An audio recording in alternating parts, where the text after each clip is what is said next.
All right. Look, you still got the tag on your shoe. Oh, you gotta leave the tag on. Can you guess what I am? It's a clearance. Oh, are you? What are you? Are you a Wait. tourist? No. Ignore the camera. It's a hipster. Yes!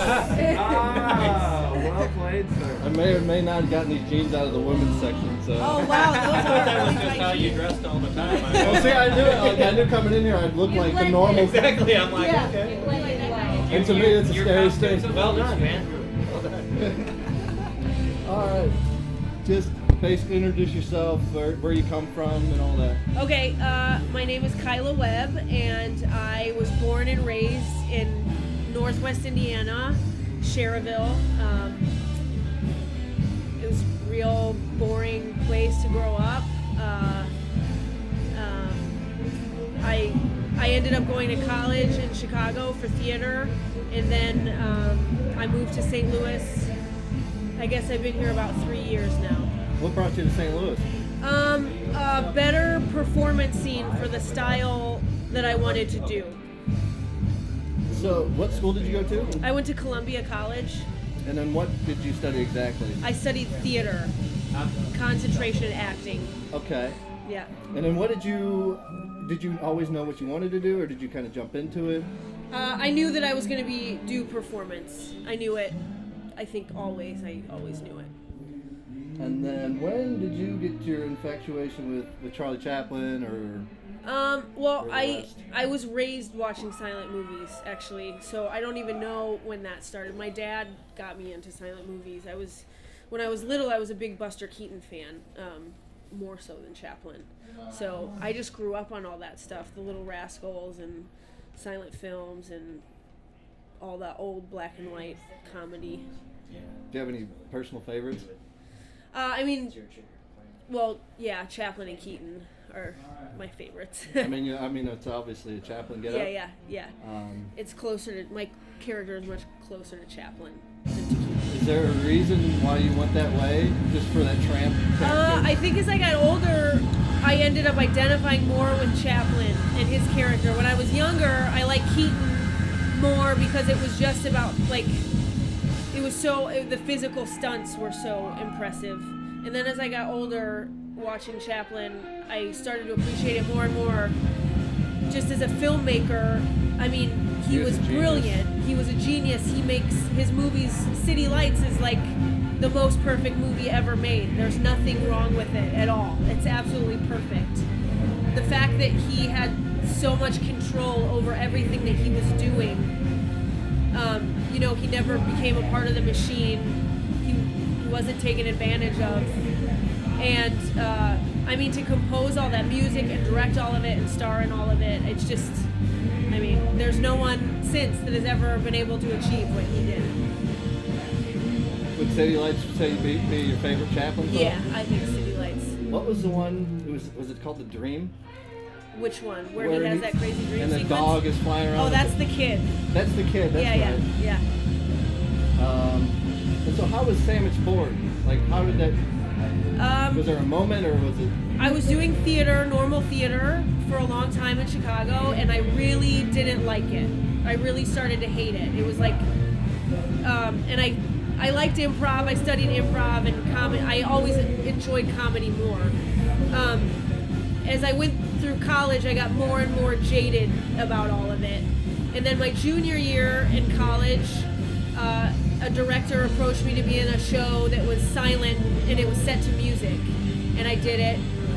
And then that company evolved into a company called Silent Theater, and the next play we did was a silent film adapted for the stage. So we did it as a theatrical production. It was Louie, and we toured it all over, and we did the show for like 2 years.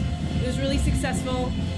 And in the meantime, while I was doing that, me and some of the other cast members created these tramp characters, and we started making movies. So they actually started by making silent films, and then it turned into a group of us doing slapstick bits on stage.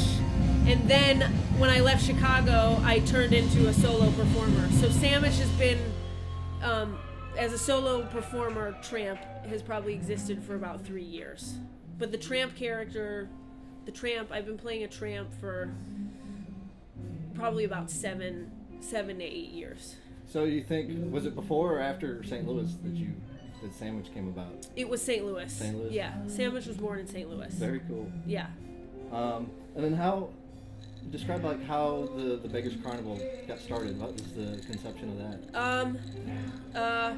It was it was a show that I had always kind of felt like I was working up to. I had done some vaudeville shows and variety shows in Chicago. I produced a few and co-produced some and was in some. I got into the burlesque scene in Chicago, and I love elements of theater, but I hated it, and so I wanted to find a way to balance, like mix all of that together. So the Beggar's Carnival was basically this brainchild, like, let's do this crazy variety show and not do it like a normal burlesque show, not like a normal piece of theater. Let's mix all of those elements together, and there will be no MC. All the transitions will be silent, and then it has, over time, over the 2 years that we've been doing it, it's really developed into like full story shows. They've gotten bigger and bigger every time that we do it. Very cool. And then New Orleans. How did you find yourself going to New Orleans? I went for the New Orleans Burlesque Festival. This is the 3rd year that I've done it. And then I've performed other times down there as well. Where do you perform? Normally for the festival we perform at Harrah's, but if we just go down there, not a part of the festival, the shows are usually at House of Blues. Oh, nice. Yeah. You're already doing casino gigs? Yeah. Cool. I'm in my retirement years already.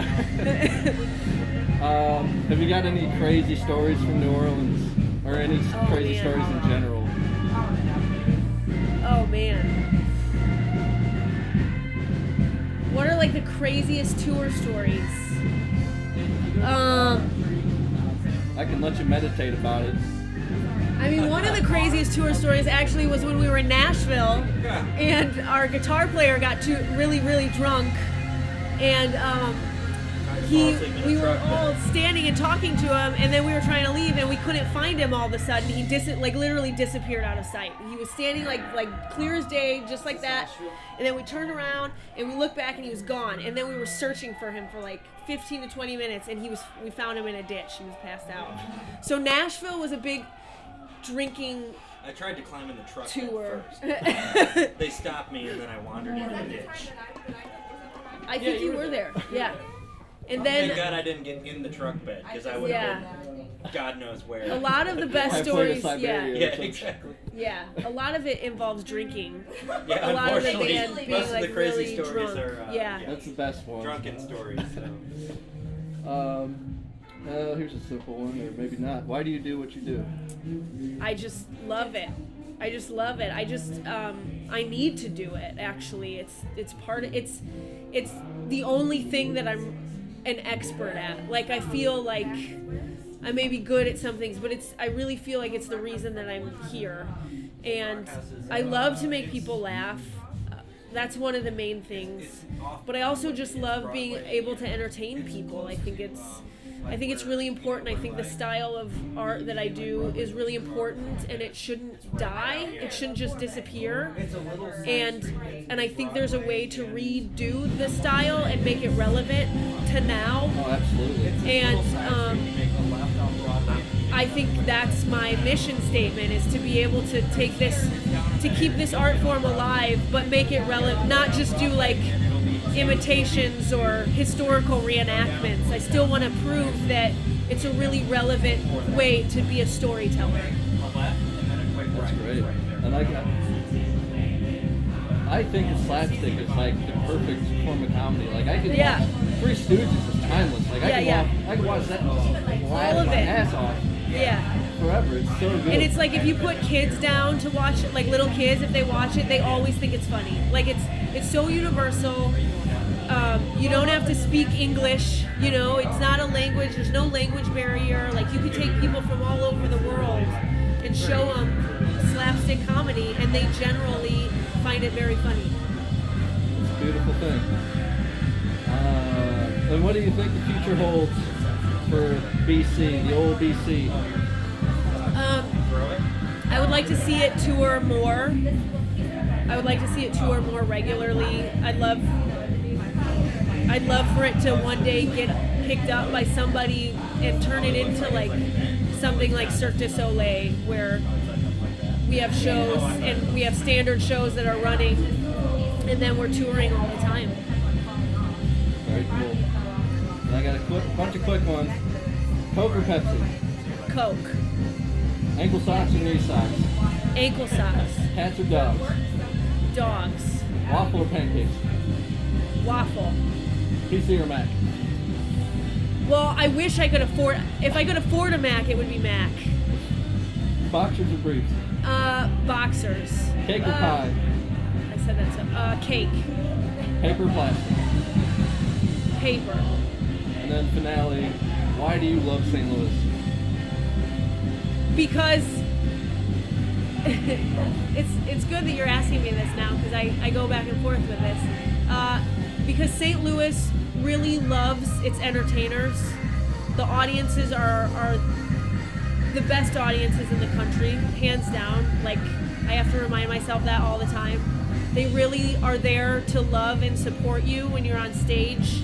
I come from Chicago and theater, and people go and see theater and they go because they want to hate it. Like, you can feel that energy in the room. And the people of St. Louis are really genuinely grateful when you put on a show for them. They love it. And I love that smaller art forms, non-traditional color in the lines art forms are able to thrive here because it's affordable and it's an old river city. It has that good energy about it. Good answer. Thanks. Very good answer.